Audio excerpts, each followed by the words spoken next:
Hey, hey guys, it's me Tom and I'll show you another normal war replay. And we saved the best for last. Or should we? Because we now have a super goblin attack. And we have this really unusual layout and an outside CC. No, outside town hall. So this will be really important for you guys to like explain and understand the things going on here.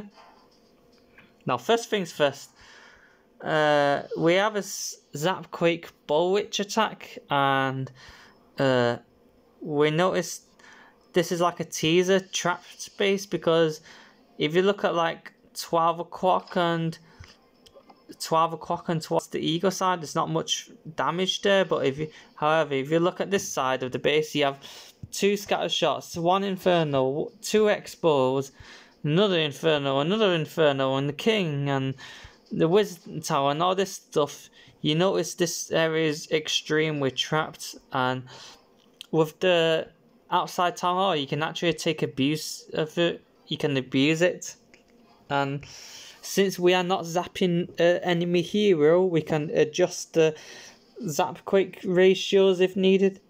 Usually 5 and 1 would take out a scatter shot and infernals and expos, 5 zaps and 1 quake. But 4 zaps, 2 quakes also works as just as well, because and 2 quake. I mean, in this case, probably better with 2 quakes, because you can damage the town hall even more and this surrounding area even more. So you can damage this twice instead of once, so that helps reduce the HP even further. 4 zaps, 1 quake. It activates the town hall, but no biggie. That's why we have super goblins. We just took out 1 inferno, 2 scatter shots, and almost taken out an expo, but whatever. And if the collector's like right next to the edge, then it only takes 1 super goblin to take it out, unless there are traps guarding it. But since the giant bombs are wasted, then 1 super goblin takes out the collector. And now we hit ourselves the jackpot. Because we not only did we trigger the tornado on a Tesla farm, but also we kind of just took out 2 giant bombs and got rid of some skeleton traps. So we started with 14 super goblins, now we're down to 8. And the earthquakes really helped. The earthquake helped because we double quaked the town hall, so it took a lot of damage out. Now we need even less super goblins to take it out.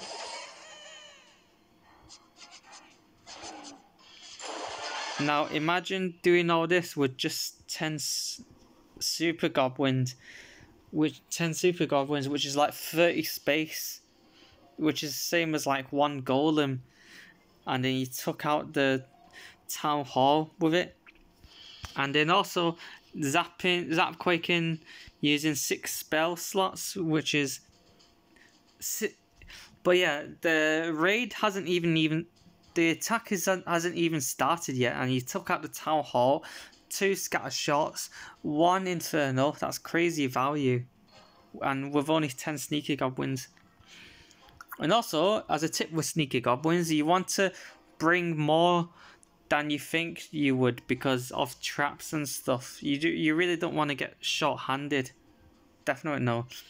It's better to have extra super gobs, because they can also help in cleanup as well. So yeah, we have this mass witch bowitch army. Since the scatter shots are down, zapped, we have now the areas where we need to focus on for splash damage, which is the eagle, the wizard towers, I guess 1, 2, 3, 4, and 5, And then we also have the bomb towers. One is over there and another one is in the core somewhere, I think. Can't remember where, but wherever.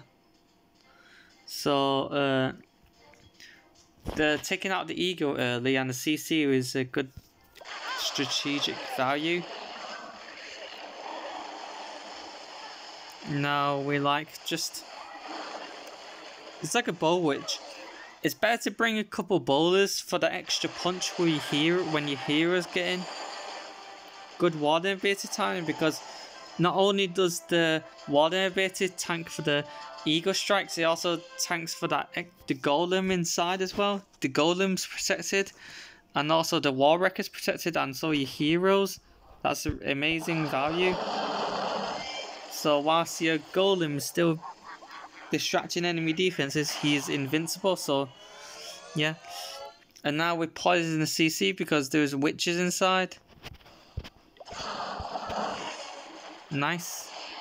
The wall wreckers, even if the town hall goes down, the wall wrecker and battle point will still path towards the original location of town hall, which is on the opposite side. So that's why wall wrecker from this side breaking into the eagle early and taking out CC troops. That's good.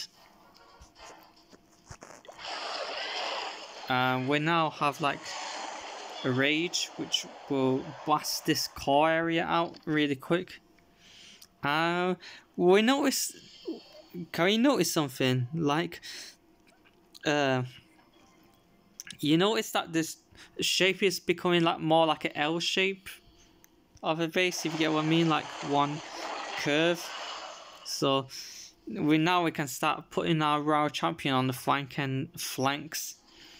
If we put our royal champion on the right side around 4 o'clock, 5 o'clock, she'll immediately get targeted by the enemy queen, and the RC will get stuck on her all the time. So that's no good. If we start from like 7, 8 o'clock, that's no good either, because she would then get targeted really, really early by the single infernos. So what we do now is try to put her at 11 o'clock, while the defenses are kind of distracted by the skeletons, but oh well. Where else would you put her, by the way? That would be the question. That freeze on the queen was not necessary, but let's see what happens now. That was an amazing, valuable freeze, because it took 2 expos and 1 inferno out of commission. So yeah, and now not only was that good, the RC placement was good, because now the skeletons and witches from the left flank are now tanking across and pushing across nicely. Now we're taking out all the expos on the infernals on the base. We really have nothing left to lose. Not much left to overcome. We still have 2 sneaky goblins though. They could help on the bottom area with the collectors and stuff, but yeah. It's good to use queen ability whenever you can, because there's not much buildings left. I guess around this time would be good, but whatever. What made it a 3-star anyway? Number 1, excellent super goblin abuse and Zapquake value. That was number 1. Number 2, taking out a town hall really, really early on with the super goblins. Then number 3, having a good push with the golem and the super witch, and the normal witches, and then like the bowlers heroes behind, taking out the ego early and a CC early.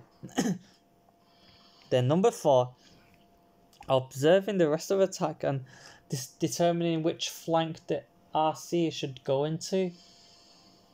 That helped as well, and also using the rest of the spells wisely and the hero abilities wisely. And this was a 3-star, because witches don't really need cleanup troops. But anyways, thanks for watching this, guys, and peace out.